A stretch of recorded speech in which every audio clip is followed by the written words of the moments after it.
Welcome to Real Talks with Pinks. Thank you for the love we've been receiving. Keep liking, commenting, and subscribing to the channel. So today we have a special guest in the room. I'm going to ask her to introduce herself, and then I'll introduce the topic of the day. Lerato, introduce yourself to our guest. You look so happy. I'm always happy. Okay. My motto is happiness, I suppose. Lerato Mphaka. I am a young Lesotho woman. I am a student. I am a corporate worker in Lesotho and South Africa. I am an author, soon to be published. And Happiness. I am the executive director of the LM Foundation. Okay. Oh, wow. So today, as Lerato has already introduced herself, we are going to talk about navigating corporate as Basotho or South Africans, because I know our show appeals to the market in Lesotho and South Africa.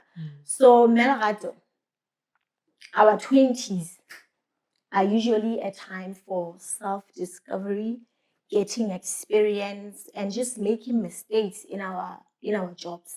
So I want to start off by asking you, what inspires you in your career? My career has been very colorful. And that was purposely so, because I love exploring. So I suppose what inspires me is new challenges, understanding new contexts, new people, understanding how things are done. And that's actually what's helped me kind of navigate different spaces in a short space of time. I mean, I've worked in banking, I went into telecoms, I went into insurance, I went back to banking, and now I'm back to insurance. So I'm kind of moving in different areas simply because I'm really curious about how different organizations, do things. So yeah, that's what inspires me. Oh, wow. Interesting. So I called the right person on the show. So we want to decode this mystery of corporate. So can you tell us what makes a successful corporate career? As young professionals and as young women in particular, we want to know how to navigate a successful career in corporate. Yeah. So, you know what? I think for a lot of us, we came into corporate without understanding the rule book.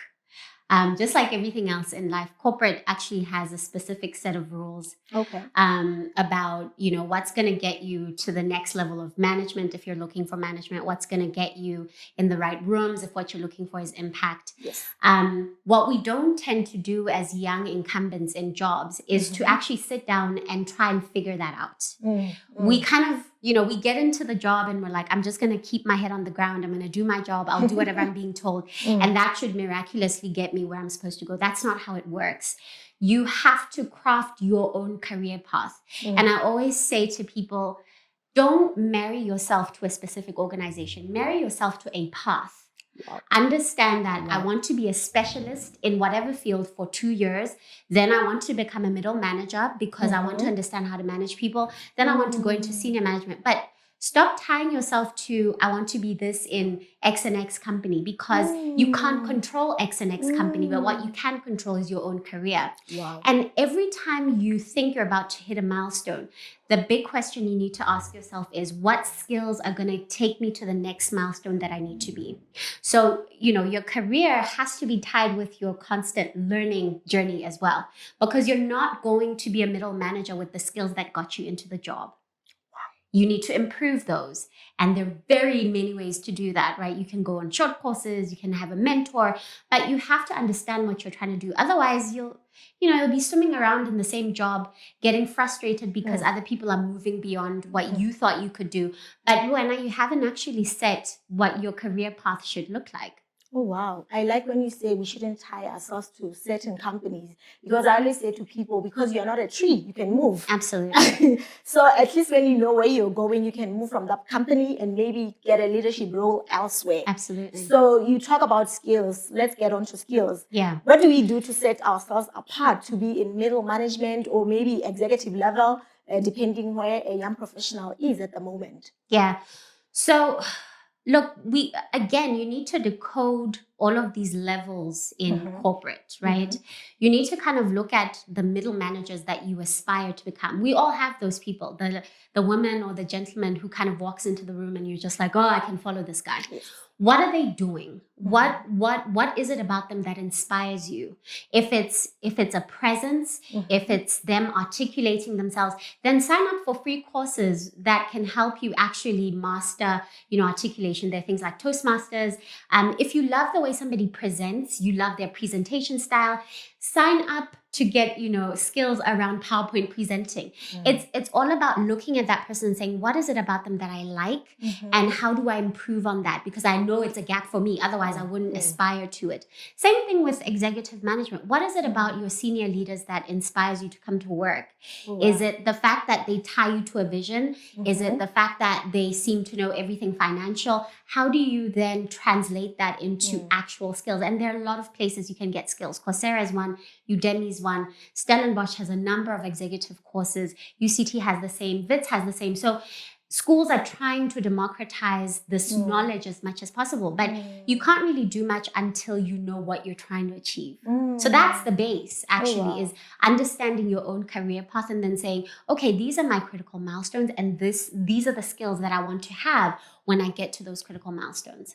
Oh, wow. I like it. I think I can take an example with myself. When I started, I worked for the government, and then I went to NGOs/international NGOs. And then now I just entered corporate. Oh, wow. Congratulations. Welcome to the jungle. Interesting for me. So this episode is actually for me. So I want us to talk about the culture.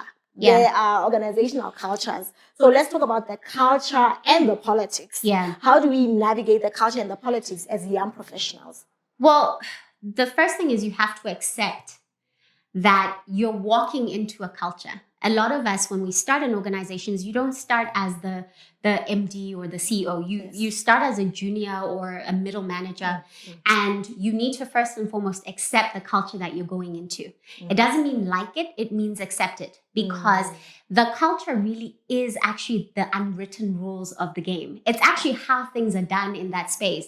So you're not going to come with your master's from chevening or whatever, and then think you're going to change the rules of the game. Because remember, those things have taken years and years and different people to craft and actually cement. So you need to firstly appreciate those. You need to, I almost say, even write them down. What are the unwritten codes in your space of work? Who gets to park where? Why? Who is listened to the most in the room? Why is that? So that you understand how to translate yourself as a value-adding team member. That's really what culture enables us to do. It enables you to morph yourself into what the organization considers valuable. You're not going to do that with your degree. You're actually going to do that with how you use your degree and your skills to get people to do what you want them to do in that organization. So culture is important. Very close to culture are the politics. So we all like saying, oh my God, we hate politics. Oh my God, the politics, oh my God. They're everywhere. Firstly, just by you entering that room, you're already part of the politics. The question is, which side of the political playfield are you in? Are you on the side that wins, or the side that gets the resources, or are you on the side that doesn't? Because politics is really about fighting for resources, because organizations always operate on very little resource. So politics is how people actually assert themselves to get more resources to do what they want to do. So you need to understand what your political game is. What type of a political animal are you? And I talk about this a lot in my mentorship sessions with young corporate workers. What type of a political animal are you? Are you like the naive donkey, like you just do everything? Are you the sheep? If somebody tells you go jump, you say, how high, without integrity? Are you the fox, so the guy who's always in it for themselves and never for other people? Or are you the owl? Do you assess situations, look at what's best for everybody and yourself, and then play accordingly? So you always have to be present in organizations, because the culture determines how things are done, and the politics determines who gets the resources to do what needs to be done. Oh, wow. That's interesting. So let's talk about mentorship. Yes. You mentioned mentorship a bit, and I think it's a big part of how we become what we want to become as young professionals. So last year in 2020, congratulations, you founded a mentorship program for young people. And now I know you are working on an ebook. Yes. Oh, wow. You're doing so many things. So can you tell us more? Why was it important to start the mentorship for young people and also the ebook you are working on? So again, it was because a lot of young people don't have access to mentors, whether it's within their own organizations or outside, because people are busy, let's face it. And also I'd gotten a lot of new skills. So I had just started my first year MBA, and I was learning all these things about leadership and culture and innovation and change. And I wanted to share that because I think a lot of the time, particularly in Lesotho, when we talk about mentorship, we think it's just somebody saying, can you lead yourself? Like, okay, I wake up in the morning, I can lead myself. But there are also these very theoretical concepts that we don't talk about that actually influence people's careers. So things like organizational culture and how to navigate change, how to be a change agent. We always say, be the change you want to see, but we don't give people the tactics to actually be effective change agents. And that's really what I wanted to do. So we call it the Career Navigation Masterclass, but I always say this is a mini MBA, because it really does show you how to play and use tactics to actually help you get what you need to get in corporate. Yeah. Talk about the ebook. More or less the same. So sometimes you take on a group of 10 people and you think, I wish I could take on 100. Yes. So the ebook for me was democratizing, that experience so that more people can actually sign in and get a sense of how I think they can navigate corporate and what tools are available to them. So it's really me extending the service that I started last year to hopefully a broader audience. Thank you very much. We are happy to pay for the ebook whenever it's available. It's going to be a nominal fee, trust me. I don't mind. So before we close, I cannot allow you to close before you talk about the fourth industrial revolution. Yeah. Tell us more, the future of work. Whew. What should we do to be relevant in the future?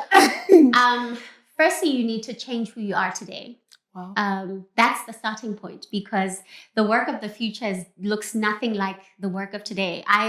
I've been so fortunate to be part of teams that are actually changing the workplace by automation. So the idea of robotics and AI actually taking jobs, it's Don't true. scare me. Are you saying my master's is not enough? Your master's might be enough, but you kind of need to stay relevant for what's about to come, which not all of us know at this point. I think that's really the trick with the fourth industrial revolution or the future of work is that there's so many variables hanging in the air, right? So the first one we like talking about is AI and automation.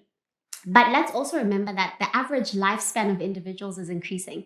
So where we used to say, oh, I can't wait for the people at a so-and-so bank to reach 60 because they're retiring, we might actually see a phenomenon where people start retiring at 70 and still be put on retainers. So how do you stay relevant in those types of spaces? We're going to see a morphing of different generations all in the same room. How are you going to be a manager in that space? How are you going to identify with a Gen Z when we can't stand them on social media? So those are some of the things that we need to really think about. What are the skills that I'm going to need to remain relevant to someone who's young, but also remain powerful and inspiration to someone who's very old, right? And the other one is if my day-to-day job, the one that's very mundane, is now being taken over by a machine, how do I become a project manager? Because the work of the future is literally going to be about projects that start and end from one day to the other, 1 week to the other. And a lot of us aren't necessarily natural project managers, but we're going to have to become them.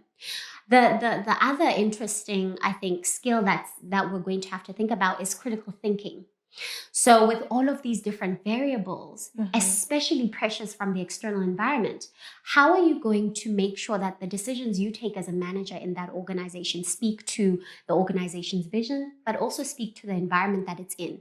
Oh, wow. Right. So we all have to change. Yes. We all have to change. And it's steeped in the soft skills more than it is in the technical skills that we think we have from school. Like those are actually not going to matter much very soon. Oh, wow. Because machines are going to do most of them. I'm happy to say I'm working on my soft skills. Thank you. Lerato, this has been fun. Thank you so much. I'm sure you'll come again to the show. Of course. Yeah. Invite me every day. Of course. Thank you very much for coming to the show. Viewers, we are both dressed by the beautiful Titana. Check them out on www.titana.com and check out their Facebook, Instagram, and Twitter pages. Thank you. See you in the next episode. Bye for now. Bye.